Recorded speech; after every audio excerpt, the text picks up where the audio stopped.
This story was signed on May 9th, very quietly, Jerry. Not a lot of people, not a lot of media picked up on it. That's right, George. It was basically an executive order signed by the president with his own signature. It went into the effective law. It's called the National Security and Homeland Security Presidential Directive, or NSPD for National Security Presidential Directive 51, or HS for Homeland Security Presidential Directive 20.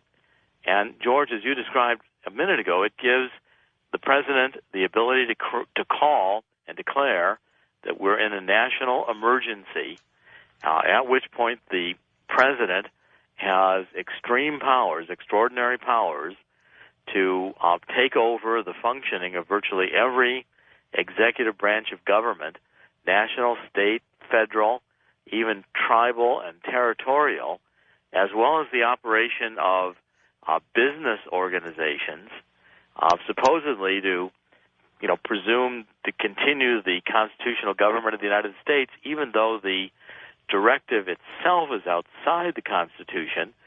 There's no necessity to go to Congress to get an approval of this national emergency declaration by the president, and nor is there any congressional control over what powers the president include or decides to exert once he's declared this national emergency by his own authority.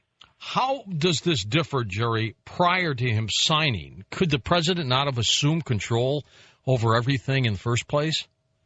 Well, George, this gives the president a specific ability to declare a national emergency. Prior to this, the only such authority would have been in the National Emergency Act, and that's defined in the U.S. Code, Title 50.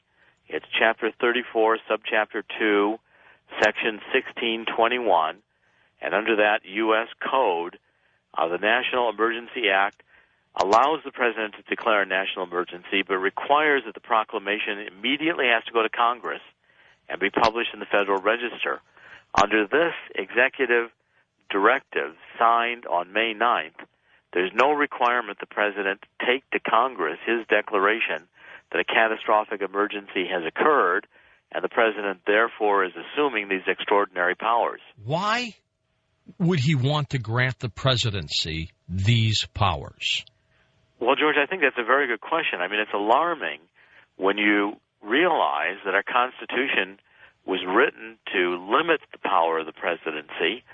We have a constitutional republic where the different branches of government, executive, legislative, and judicial, balance each other. And our founding fathers were well aware that the ancient Romans, the council and the ancient Romans, the executive branch of the Roman government, would declare emergencies and declare themselves to be dictators or emperors with all the powers of the government in their office. And if the founding fathers of the United States wanted to put such a provision in the Constitution, they would have, but they specifically eliminated any ability of the president to declare an emergency to assume the powers of a dictator.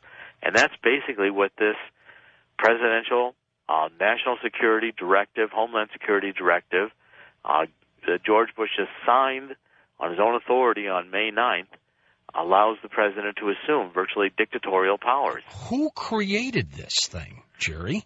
Totally, George, in the office of the president. This is George Bush's own creation. So somebody in the White House, maybe the president, somebody part of his staff, somebody put this together, created it. It didn't have to go through Congress to get approved, right? That's never been submitted to Congress.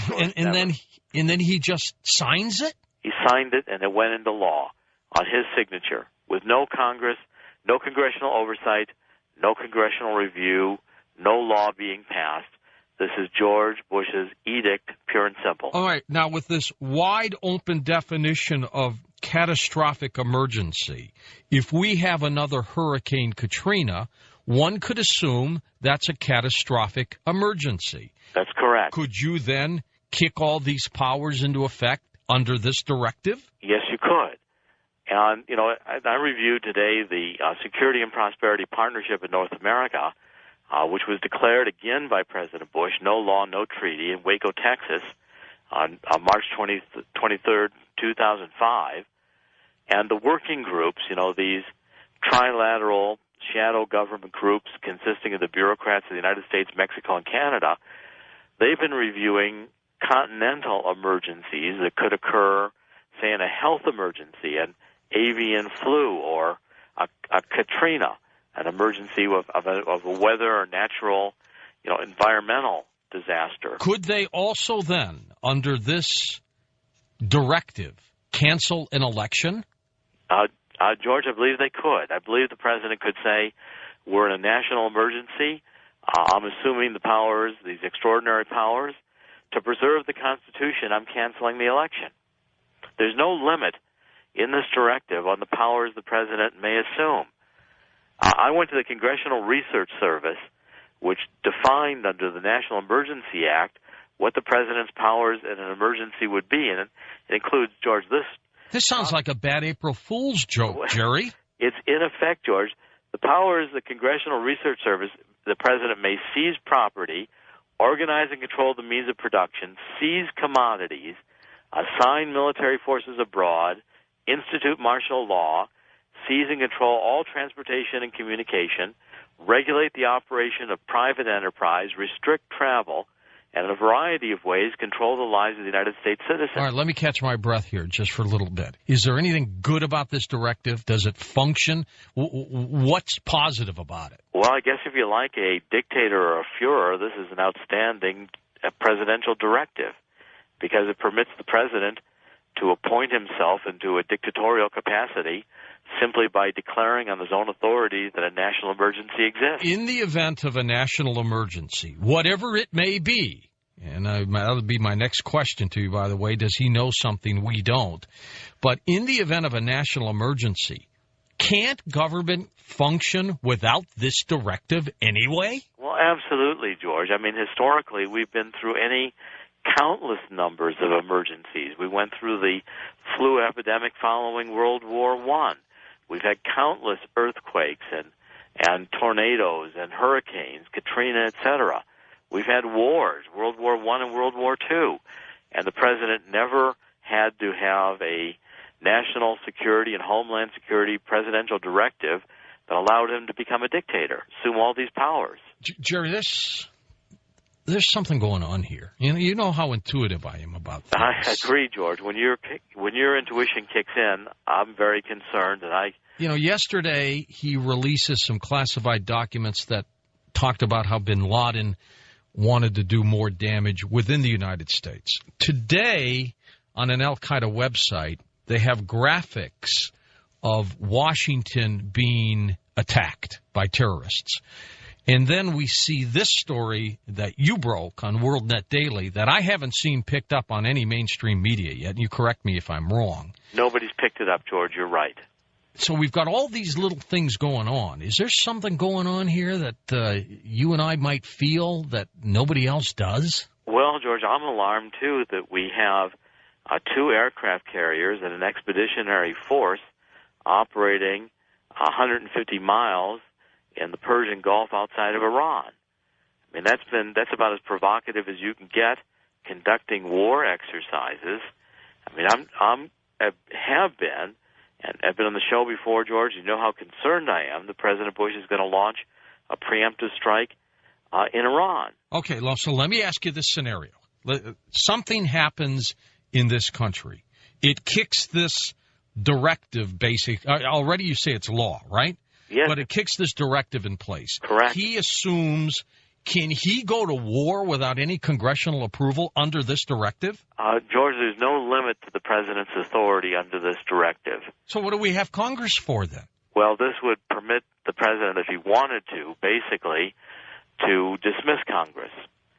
What? In the interest of preserving continuity of government, continuity of constitutional government, the president might declare the emergency so great that Congress could not meet. Have any congressmen or women said anything to you or to anybody about this? No, it's been entirely silent, George. Congress... Do they know about this? I doubt it. It's shocking to me how little Congress typically knows of what President Bush is doing. How did you pick up on this story? Well, George, actually, I got emails. There were readers who started saying, you've got to look at this directive from May 9th. And I began looking at it, and I myself was shocked because there was no press release of any substantive nature, no discussion from the White House. They just did a press release that posted the directive itself. No press conference by President Bush.